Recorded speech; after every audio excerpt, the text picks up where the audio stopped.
పోలవరం అసలు పూర్తవుతుందో లేదో తనకే తెలియదని చేతులెత్తేసిన వ్యక్తి అంబటి రాంబాబు అని మంత్రి నిమ్మల రామానాయుడు అన్నారు. పోలవరం ప్రాజెక్టుపై చర్చకు సిద్ధమంటూ సవాల్ విసరడం సిగ్గుచెట్టని మంత్రి ఫైర్ అయ్యారు. పశ్చిమ గోదావరి జిల్లా పాలకొల్లులో స్మార్ట్ రేషన్ కార్డులు పంపిణీ చేసిన మంత్రి నిమ్మల మాట్లాడుతూ పోలవరం ప్రాజెక్టుపై సీఎం దాకా ఎందుకు, పోలవరంపై టీడీపీ పార్టీ దిగువశ్రేణి నాయకులు చాలని అన్నారు.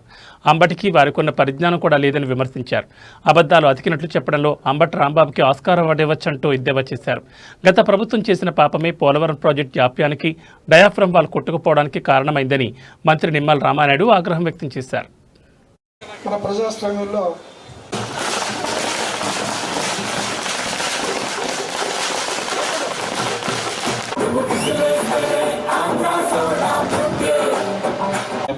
తెలియజేస్తూ నేను సెలవు తీసుకుంటాను. Thank you sir. అదేవిధంగా ఈనాటి తమ్మ సచివతి ఎవరు నెక్స్ట్? ఇలా నిలబడమ్మా.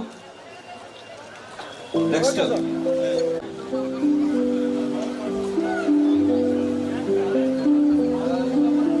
కొంచెం అనుకుంటున్నాం. నెక్స్ట్ జవ్వాది ఉమాభాస్కర్ మీరా, లక్ష్మి, తర్వాత యలమంచిల మండలం పిల్ల నాగ వెంకట మధు కనకదుర్గ. ప్రతిరోజు అబద్ధాలు, అసత్యాలు.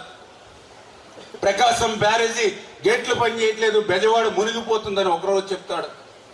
ఒకసారి ఏదైతే అక్క అమరావతి మునగకుండా ఆ హెడ్రెగ్యులేటర్ నుంచి కొండవీటి వాగంతా కూడా మరి బయటికి పంపించేసి పొన్నూరంతా కూడా ముంచేసామని ఒకరోజు చెప్తాడు.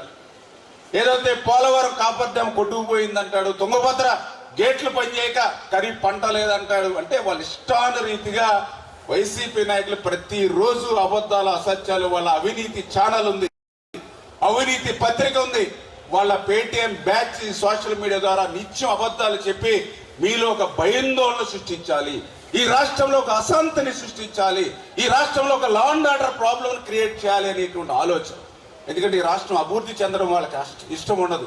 ఈ రాష్ట్రంలో ఆర్ఎన్ఎస్లు 24 గంటలకి 18 గంటలు పైబడి పనిచేసేటువంటి చంద్రబాబు నాయుడు గారు, పవన్ కళ్యాణ్ గారు ఇదే రకమైన అభివృద్ధి సంక్షేమం భవిష్యత్తులో కొనసాగితే ఈ రాష్ట్రంలో ఆ 11 సీట్లు కాదు కదా ఉనికే ఉన్నది అనేటువంటి మరి ఇబ్బందితో వాళ్ళు ఈ రకమైన అబద్ధాలు.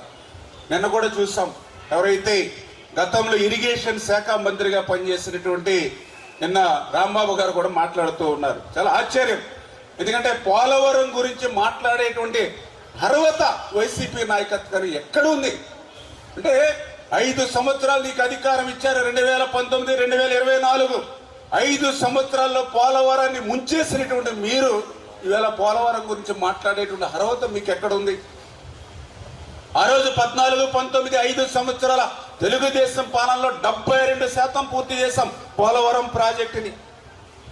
అదే ప్రభుత్వం